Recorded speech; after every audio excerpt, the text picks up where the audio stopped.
Jelang perhelatan Asian Games 2018, Kota Palembang yang didapuk jadi tuan rumah terus melakukan berbagai pembangunan seperti LRT, flyover hingga jalan tol. Namun dampak dari pembangunan tersebut, sejumlah jalan protokol yang terkena pembangunan mengalami penyempitan, sehingga kepadatan lalu lintas tidak bisa terhindari.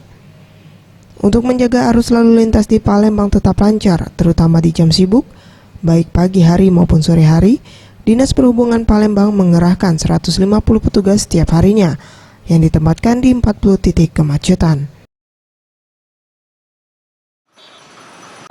Sebetulnya selama ini kita sudah menurunkan petugas kita di 40 titik di Kota Palembang ini dengan kekuatan 150 petugas per hari.